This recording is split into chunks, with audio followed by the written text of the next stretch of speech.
Hello, everybody. I'm Ellen Sentier, and this is Celtic Noir.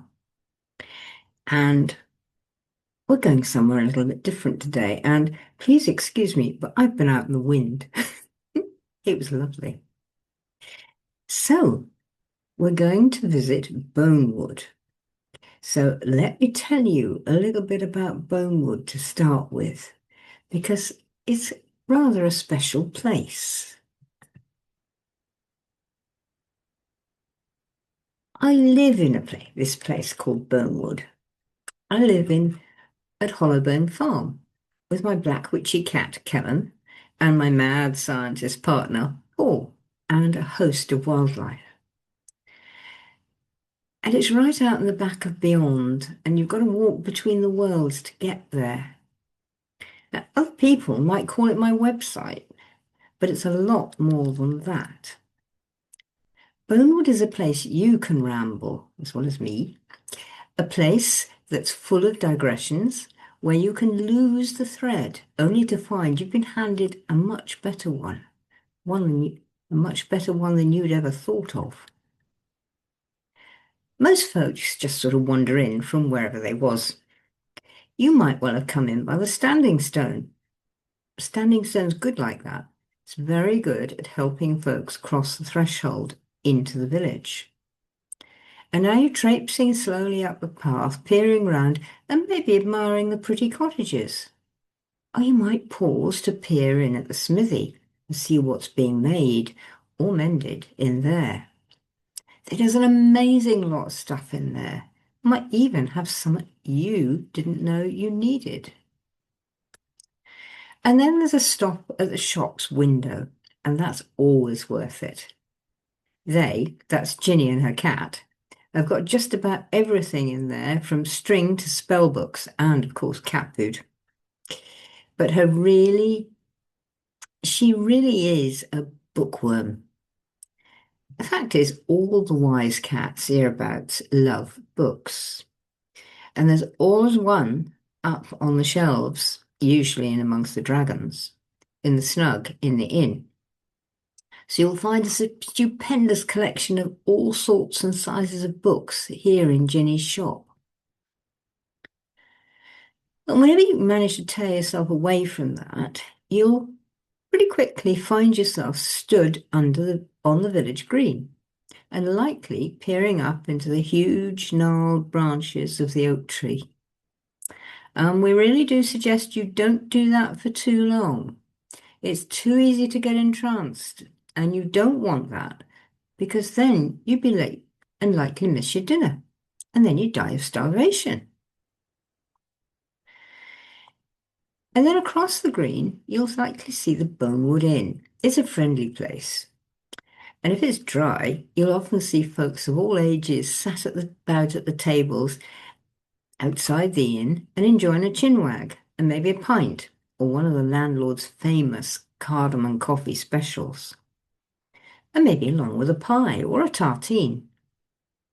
And the kids and dogs will be about too somewhere, playing, but they're all good kids and they're not usually noisy around the grown-ups, more likely to be off doing their own secret fun and nefarious business. And we don't ask about that. We just don't. Us all remembers being kids. And so we can guess what all them up to. And so it'll look like they'd be okay. As long as they don't upset any of the trees or the foxes, nor especially the wise cats. But they does all know better. We all remember the vixen hauling little Tommy Terror across the green when she caught him upsetting her cubs, and him won't never be doing that again. There's always at least one of the village wise cats lurking about, maybe under a table, or behind a herb pot, or by the door, or up on a branch, on a tree, grinning down at you. And if that's the one, it'll always be ginger, marmalade striped, and very large. If you stand watching him for long, you'll gradually notice that well, gradually some of the time, but occasionally at the speed of light, he'll disappear to leave only the grin. He doesn't actually live in the village, but about half a mile away over by Tugley Wood. But don't you worry yourself about him, nor none of the other cats either. They'll all be fine and very helpful, although not often in the way you was expecting. And as you likely from outside, you might find being in the village is a bit like being inside what do they call them RPGs? Role-playing games, that's the thing. Except there's no one particular quest for you to do, and nobody's going to tell you where you ought to go or what you ought to do next. It's a great place to explore, and you might well stumble across the lane that nobody notices, as well as quite a few other places, if you goes looking. But you choose. So what many folks might call my website is really more of a place for you to wander into and poke around in and see what you find. But I can tell you this, all the places have stories, and they all have bits of wisdom tucked into them too. And some, like the smithy, might help you on your walk, on your own journey, and help you go a bit deeper too, if you want. So from now on in the podcast, every now and again, I'm going to take you into Bonewood and ask you to come with me and show you and tell you some of them stories. And I wasn't sure what one to set off with. And then the lane grabbed me. And so here it is.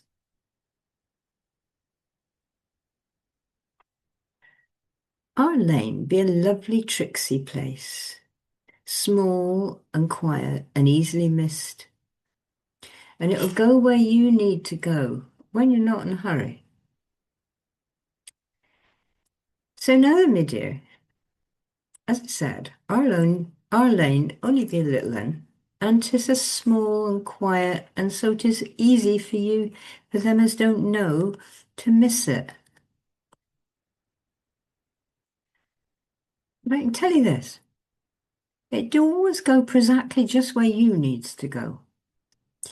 And even if you don't know that yourself. So just come along with me and don't be in a hurry. And we'll see where it'll take us today. Now this first bit of the lane, yeah, this is good hard walking, but I dare say the lane itself might be a bit damp and perhaps a bit rougher than you're used to. You're going to get your feet muddy, so don't you go setting off in them best shoes of yours. Best if you get your feet in a good old stout pair of walking boots. That's right, like that, and then you'll be fine. Right then, us'll start off here, just where we are after the village green.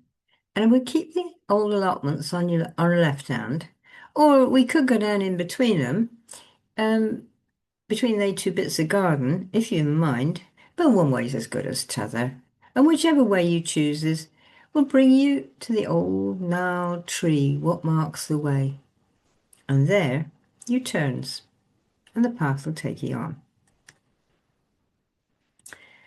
So after us takes this turning down here, atween the lovely golden bracken, us'll not be going long afore us comes to a little bridge. 'Tis a wee pack horse bridge, just one horse wide and old as old. And it crosses us over the little silver stream, what does come down from the moor. So us'll cross over here, and then once this gets on t'other side, then we'll soon be looking again to make more choices. And the first thing we'll come across is them there great boulders. Do you see them there? They do be keeping the old hill from sliding down on the path and filling up the river on t'other side.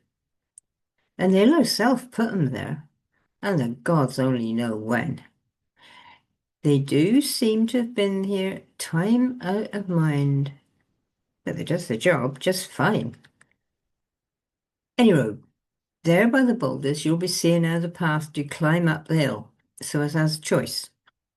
Now, today, I think we'll take ourselves up there. Another day, we can go along by the river, and a pretty path that is too. But today, the weather's good, so we'll head on up. And the path climbs, and it's pretty steep, but you looks young enough to handle that. At any road, if an old codger like me can do it, then you can't. You won't gonna have no trouble. So do you come along now? Let's begin our backsides up that slope. That's right. You'll be needing that there stick. And it's best if it's a good old ash plant like mine here. There ain't nought as good as an old sturdy ash plant. Not for helping you get up them steep bits. Ah, well now, you see, we've come out to a flat a bit. And the path do follow the contours round the hill now, and we's right out up and truly up in the woods. And these old woods be ancient.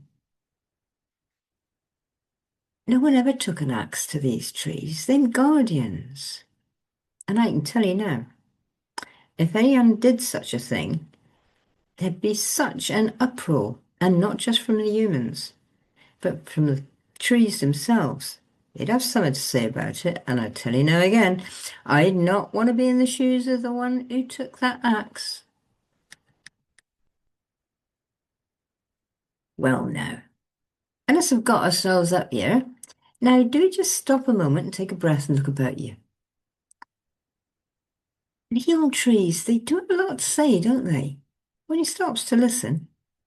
And a lot of us young'uns, and the young'uns, and the old codgers like me, we do come up here just to listen on 'em.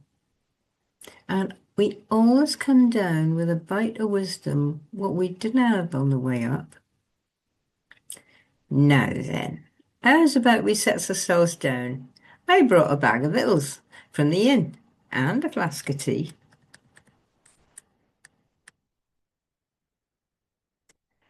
So the forest settles round you now, all the shades of red you could ever imagine, and lit with gold, set off by dark black trunks and brilliant greens. Autumn, the death of the year. But this looks like the fire of life itself. And you might have thought they'd be different. So you sit a while with the old one, and they offer you tea and a hunk of nut bread spread with the local butter, and a lump of cheese to go with it. And you eat and drink. And the sun slowly rolls down the sky, and soon it will be time to go home. But you'll be back. And where will that lane that nobody notices take you then?